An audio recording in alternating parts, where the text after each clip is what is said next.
really. The best thing is to, to relate and listen and all the rest of it with the one you're caring for. So, I mean, there are various ways you can care, and obviously you care by doing things.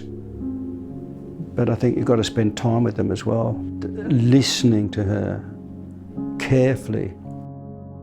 Yes, I suppose because we'd been together for so long, I really felt what he was feeling. And I've heard it happens with couples when they go through pregnancies and things like that. And I think I was going through the same thing. I was in a lot of pain and discomfort when he was going through that. And I was relieved, my muscles relaxed when he had the morphine and he was feeling better. And that was a process that, it was a close connection.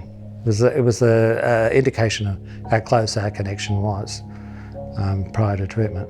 Yeah. That was very important, to constantly talk to him about things and communicate with him what he's feeling and how he's coping with things and what does he need. Is there anything else extra we can do? Does he need to see people? Does he need to see friends? Does he need to go for a walk or do anything like that? Because he tends to shut down. I think a lot of patients do because they're so overwhelmed with it. I found it confronting, but I think John found it more confronting.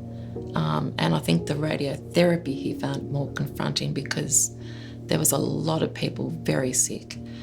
For me, having the history of nursing, I'd seen people sick.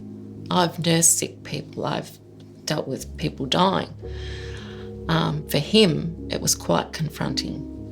And he didn't tell me that until it was all over.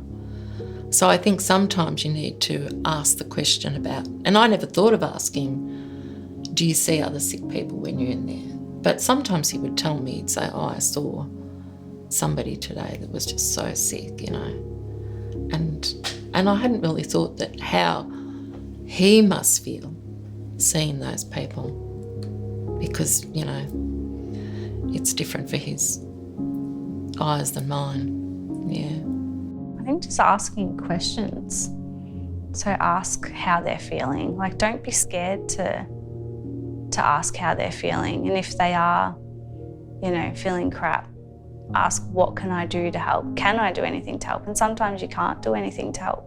And that's hard to accept because it's heartbreaking to not be able to help someone that you love.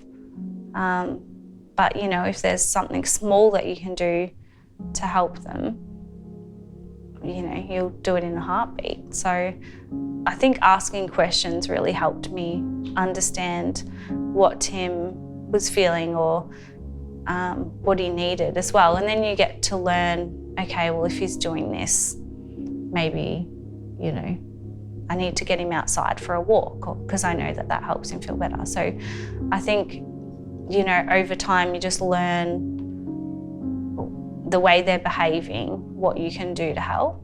And another thing I said, it's okay if you want to have a cry about things, that's fine. So I think when I find that he is stressed, I find that talking to him is best, for him anyway.